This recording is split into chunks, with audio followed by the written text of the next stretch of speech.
नमस्कार, मैं हूं आपका दोस्त अर्जुन खजूरिया और आपका स्वागत है हमारे चैनल में। आज हम बात करेंगे मीडिया से जुड़े हुए एक पत्रकार की। जैसा कि अभी ताज़ा अपडेट आया है कि जी मीडिया से जुड़े हुए पत्रकार रोहित रंजन आज सुबह ठीक 5:30 बजे जब वो घर में सो रहे थे, एकदम से छत्तीसगढ़ पुलिस का पूरा दस्ता आता है उनके घर के बाहर और उनको गिरफ्तार करने के लिए वहाँ पर रेडी रहता है। और एकदम से पुलिस को देख करके रोहित रंजन जो है यूपी पुलिस की मदद लेते हैं, नोएडा पुलिस की मदद लेते हैं। और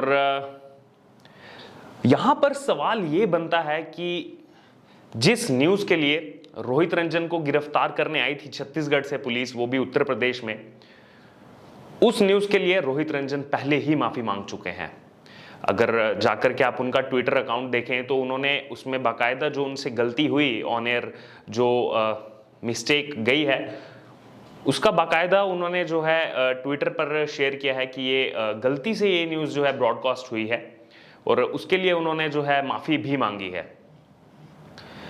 सबसे पहला सवाल तो मेरा उन राज्य की सरकारों से है जहां पर कांग्रेस सरकार है कि छत्तीसगढ़ से उठ करके आप उत्तर प्रदेश में आते हैं और एक पत्रकार जो अपनी गलती की माफी मांग चुका है, बिना उसको इन्फॉर्म किए, बिना यूपी पुलिस को इन्फॉर्म किए, ठीक सुबह 5:30 बजे उनके घर के बाहर दस्तक देते हैं। और वहीं अगर बात की जाए दूसरे न्यूज चैनल्स की, दूसरे नेशनल न्यूज चैनल की, अभी रिसेंटली हमने देखा 2 दिन पहले वहां पर भी एक खबर चली कि जो जम्मू कश्मीर में अभी 2 आतंकवादी पकड़े गए हैं, उसमें से एक जो है वो भाजपा के आईटी सेल के चीफ हैं। और जैसे ही भाजपा जम्मू कश्मीर की जो यूनिट है उन्होंने उस पर क्लैरिफिकेशन दिया कि पिछले 3 साल से भाजपा जम्मू कश्मीर का जो आईटी सेल है वो एडवोकेट ईशांत गुप्ता उसको हेड कर रहे हैं और उससे पहले जयदेव रजवाल ये आईटी सेल संभालते थे। तो जैसे ही ये पुष्टि हुई कि जो न्यूज़ उस नेशनल चैनल द्वारा चलाई जा रही है वो फेक है, उसके बाद उन्होंने उसको डिलीट किया, उस न्यूज़ को अपने सोशल मीडिया हैंडल से डिलीट किया। अब यहां पर सवाल ये उठता है कि एक तरफ एक पत्रकार जिससे जब गलती हुई तो उन्होंने उस गलती को छुपाया नहीं, बल्कि सबके सामने आकर के माफी मांगी। उसके बावजूद उनके साथ इस तरह का बर्ताव जो है वो किया जा रहा है।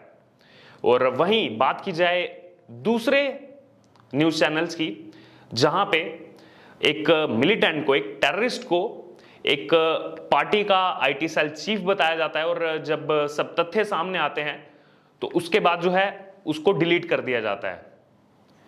तो यहां पे मेरा सवाल है कि ये वन साइडेड, एक तरफा कार्यवाही क्यों?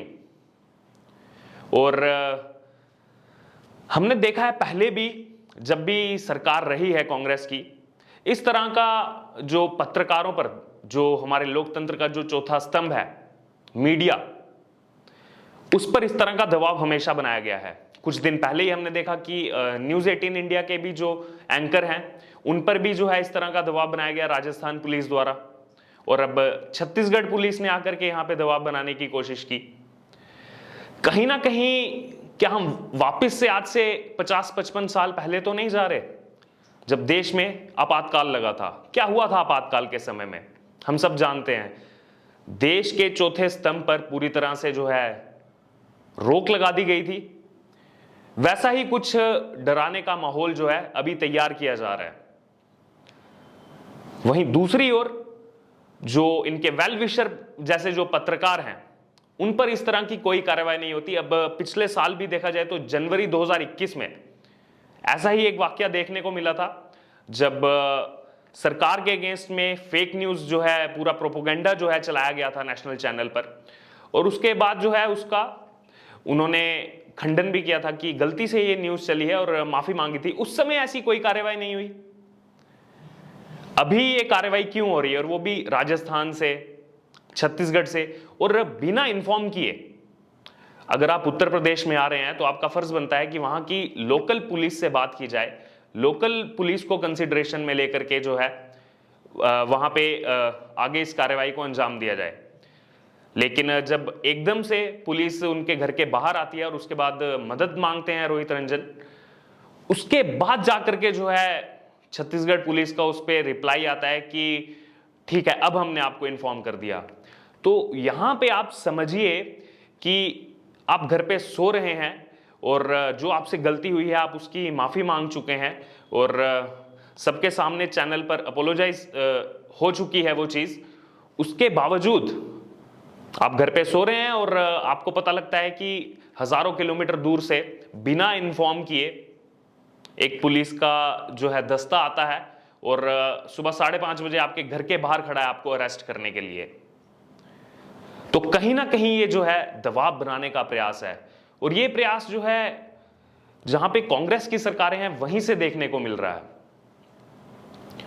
कहीं ना कहीं जो आपातकाल वाली स्थिति थी 1975 से 1977 के बीच में, उसको फिर से दोहराने की कोशिश की जा रही है और कहीं ना कहीं ये कट्टर सोच को दिखाता है।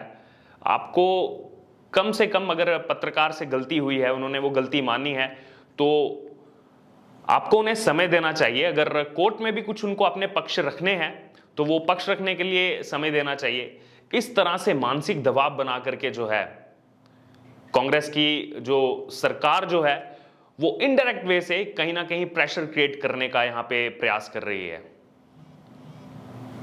और बात की जाए यहां पर एक तरफ तो माफी मांग ली जाती है, वहीं दूसरी तरफ इस देश में और भी जो है कट्टरता सोच यहां पर उत्पन्न हो रही है।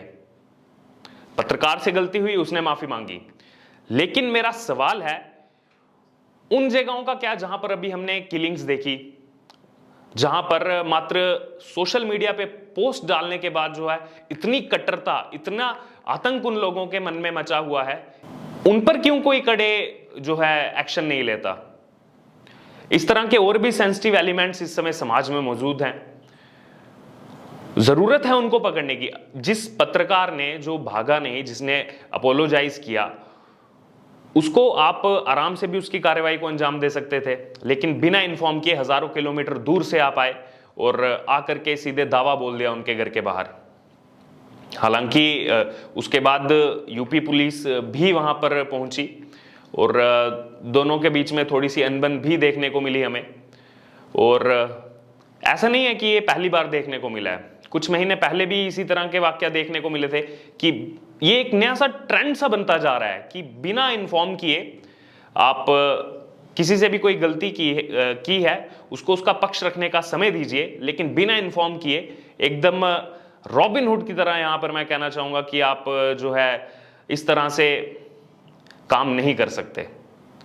और अगर आपको कार्यवाही करनी ही है तो आप उन चैनल्स पर भी कीजिए, उन पत्रकारों पर भी कीजिए जो फेक न्यूज चलाने के बाद उसको डिलीट कर देते हैं। कम से कम रोहित रंजन ने वो हिम्मत तो दिखाई कि गलती करने के बाद उस गलती को सुधारा और पूरे देश से माफी मांगी। लेकिन कुछ ऐसे पत्रकार भी मौजूद हैं जो गलती तो कर देते हैं और उसके बाद उसको छिपाने के लिए जो है वो पोस्ट ही डिलीट कर दी जाती है। लेकिन आजकल सोशल मीडिया का युग है, तो आप तो डिलीट कर देंगे, लेकिन बहुत से लोगों ने वो फोटोज जो हैं सेव करके रखी होती हैं और उसका नमूना अब हमें देखने को मिल रहा है। एक तरफ यहाँ बात चल रही है कि रोहित रंजन ने किस प्रकार जो है माफी मांग करके जो है फिर से अपोलोजाइज किया उस न्यूज़ के लिए जो ब्रॉडकास्ट हुई, और वहीं दूसरी तरफ कुछ ऐसे न्यूज़ चैनल्स भी हैं जो इन जो फेक न्यूज़ है उस पर जो है उसको छुपाने का प्रयास जो कर रहे हैं। तो अगर आप बात करते हैं फ्रीडम ऑफ एक्सप्रेशन की, तो वो दोनों तबकों के लिए एक जैसा होना चाहिए। उसमें आप जो है सेलेक्टेड आउटरीच नहीं रख सकते। और बात की जाए अगर फेक न्यूज़ की, तो उन सब पर कार्रवाई की जाए जिन्होंने अब तक अपने, चाहे वो नेशनल हैंडल हो या फिर स्टेट हैंडल्स हो, उस पर फेक न्यूज़ चलाई है। तो आपकी इस पर क्या राय है कि जिस तरह का ये छत्तीसगढ़ पुलिस का जो रवैया रहा है कि आकर के बिना इन्फॉर्म करके देश के लोकतंत्र के चौथे स्तंभ के एक पत्रकार को जो माफी मांग चुका है उस गलती के लिए, आकर के इस तरह का एक्शन लेना और उस पर जो है इस तरह की कार्रवाई करना, आपको क्या लगता है? आप कमेंट बॉक्स में जरूर बताइए कि आपका इस एक्शन पर आपकी क्या प्रतिक्रिया है। और आप बने रहिए हमारे चैनल के साथ, देखते रहिए, जुड़े रहिए। मैं हूं आपका दोस्त अर्जुन खजूरिया। धन्यवाद।